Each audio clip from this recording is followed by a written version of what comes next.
this is a tough subject, but I can say I'm so thankful to all those women who have, or people who have come out and have spoken about it, and that there's active change happening. Because as a person who does want to go to LA and who does want to be able to pursue that with as much of a genuine honesty, I really want. I was able to take my passion out into the, to the ring, type of thing, and bought with bow staff or size and being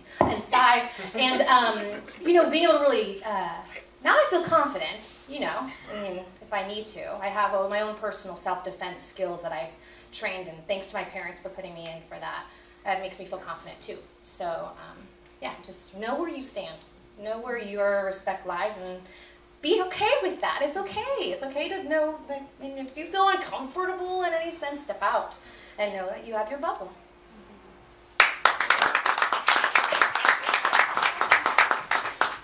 Yeah, it's serious, and it's something that is not easy for people to just pinpoint and to bring out and address.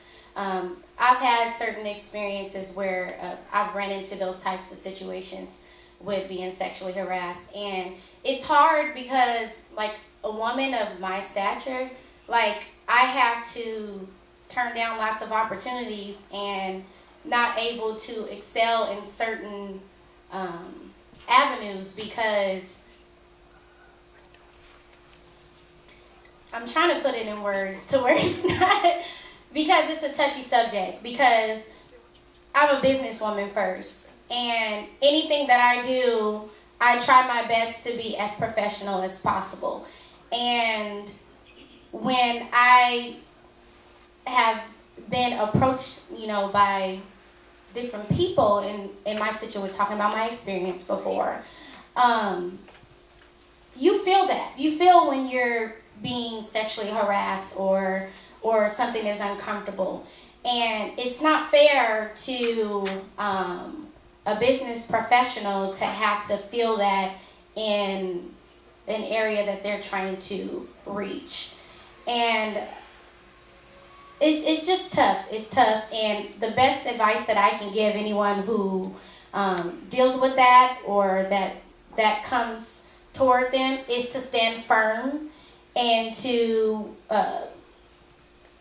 first, when you recognize it, to address it. Just address it and just stand firm, because you don't have to lower your standards, or you don't have to partake in activities just to get higher. And I think a lot of people do that, and it messes up the name for those who get great and who is striving for greatness, who doesn't do that and who doesn't partake in those type of things. So the best thing I can say is to just stand firm, because that's what I do. And I don't let those type of things and those type of experiences stop me or hinder me from moving forward or partaking in other types of ventures and opportunities. But it is hard as a Black woman, and not just a Black woman, but as a woman. It's hard. It's hard. And sometimes it's very hard to distinguish, because you have people who are professionals that hide that. They might wear one hat in the beginning, and then that creeps in the back door. And so, I don't know, just being strong and just having a support system when you're, living out your craft. So. All right, we've got lots of, I think we're going to, is Tori leaving us, and Vince is coming up here at some point, but Tori's, Marty's giving me these all directions and stuff like that. I thought he was gone. We're getting short on time here, so we're going to move into the speed round here. In each of these questions here, one of you will answer, and the rest of you will be sad that you couldn't answer. But we'll live with it. How important is marketing and branding and your personal brand? What are the other questions? All right, we're going to pass on that one. How do you find an agent? Oh, I'll take that one. Okay, how do you find an agent? It's been fascinating to me. There are people in the room that might be able to back me up with information, but I think there's Cast Images here in Sacramento, and there is Sally Forcier with Forcier Casting. And am I missing anything? Is there only one agency here in Sacramento? Brand new one, KAT. There's a brand new one, that's good news. So you're not talking in Sacramento about having a lot of options, right? But in San Francisco, you have 5 or 6 that are major. And ironically, I left the scene. Can I get a Hollywood agent from here, or do I have to be there? Yeah, pretty much have to be there. You at least have to develop a relationship from afar. And the ideal would be they say, you got to live down here, you know, and that would be good news.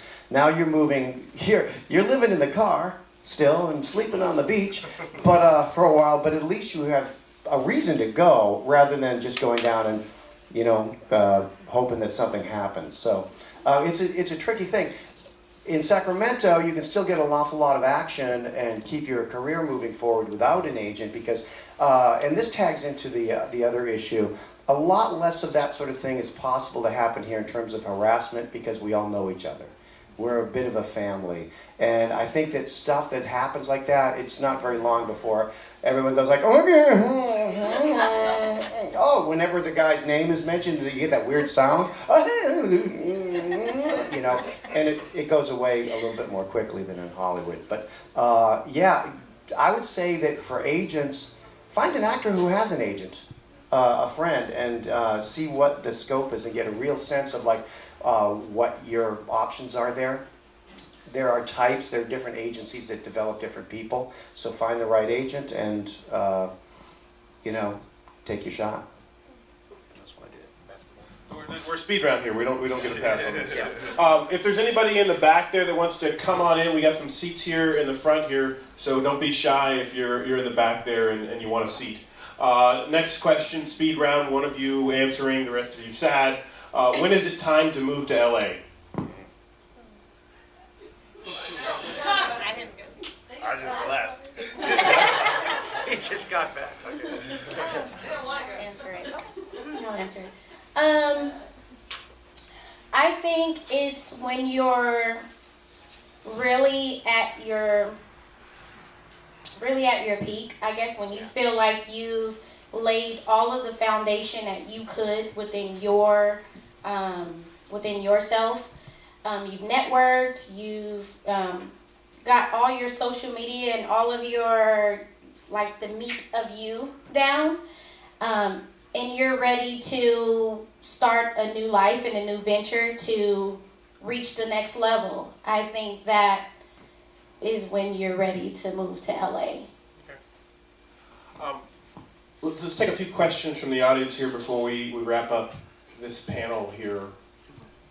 Sorry, y'all, we're running a little bit late, but So you gotta make it quick and snappy? Quick, snappy, any other questions? Yeah. Yes, ma'am. Quick and snappy. So, Mr. Rick, this question is for you. My name is Hope Dennis, and I am a teacher as well as aspiring actress. So I'm trying to figure out how do you balance that, being a teacher as well as an actress or actor. Cat, it's not possible. Sorry. Well, theater is difficult. I Kind of need this, but I don't really. Theater is really difficult because they have shows at night, and I don't know about you, but I start at 8:15, rocking in front of 6th graders, and it's really hard to do those over and over again. But you can try to do that. But it is possible, and I look forward to a time in Sacramento where we're developed enough where we have a viable and vibrant film community, television production community that's designed around the fact that we have kept our day jobs. So that's my answer to that. Wait, hang on. We got the man that knows. Because he's been there, he's done that, been to the top of that mountain. Yes, sir. Okay. Tell them who you are. First of all, my name is Vincent D. Miles. I'm also the director for Cinesol. I've been a professional actor since '93 when I joined SAG. Oh, can I get an amen? So, Can I get an amen? Amen. and then right after that, I joined. 2 months later, I ended up joining after, before, of course, years ago, before this whole merger. But anyway, in reference to your question about, having the day job, it works as I do it. I happen to work for DoD, Department of Defense, and the fortunate thing is this particular job that I have, which is almost like a teacher because it's seasonal, because I work pretty much from September through May. And then when that ends, then those that know me also work for the River Cats. So basically, I get employment from positions that allow me the flexibility. So for example, when I get a call for an audition in San Francisco or whatever, I have the flexibility where I can go out and pursue those. Okay, excuse me. So a lot of it just depends if you get lucky enough and be blessed. And teachers I know when I lived in LA, a lot of the actors were teachers because they would call in and say, I could work today or whether or not. But Substitute teacher is a great yeah, thing. they're great Some, things. yeah. So it's definitely possible because I know a lot of people that do it. I started my career down in LA, so everything I did it different. I know. So, but yes, it can be done. So don't think it can't be because it can. So. Oh yeah. Oh go. Yeah. Speaking. Another question. Oh, since he's a teacher himself. Speaking of teachers, Delaire. Larry Doyle, everybody. Room full of teachers. Yeah, just saying that as far as sub, I was subbing since 2002 to just last year, on and off, as a substitute teacher, still freelancing, doing independent film work. And just last year I got hired at Pleasant Grove High School, where I teach digital filmmaking and animation. So luckily I'm doing that, but also to say that, you can't do it by yourself. Sacramento is a beautiful city. And you have people like Sharon who open up her doors to a lot of artists who are looking to do certain things. And we have this thing called Words to Light, where we work with local artists who write books, as you can see on the wall, and we're turning those books into screenplays and stage plays. So every Sunday we're here rehearsing, working with actors, and we just put on 4 performances here locally. This is our stage that we use. So if you're an actor or an actress or a producer or a director and looking to get involved with that, we're here. And I don't do it by myself. I have a great producer, Sharon, and I work with Wes Carter, and we are here. We have Curtis Alcutt, Donald Dukes, and they're phenomenal writers. So if you're looking to get your chops wet and continue to do work, we have a couple actresses here. They were here. They're walking amongst you guys, so please come and be a part of it. What time Sunday? Sundays, we're here from 5 until, Night. yeah. That was pretty slick. You know how I know that he can do it all? Because did you see how he just turned that into a commercial real quick? That was pretty dang slick. You almost didn't catch that, did you? Straight up, just turned that answer into a commercial. Listen, folks, we have to, because we are so short on time, here's what I want to do. I don't want to lose anybody's questions because I know we still have some, and I don't want to lose any of this energy. So what I want you to do is I want you to just kind of like, in just a couple of minutes here, I'm going to ask you to get up, take a stretch, yawn up on and yawn in. I'm on another mission, wishing up on. Anyway, but what I need you to do is just get a real quick stretch in, and then what we're going to do is we're going to come right back, and then we're going to answer any questions that you have. We're going to can we get you guys to just stick around for a few more minutes? What we're going to do is we're going to put the next panel in, just so we can get it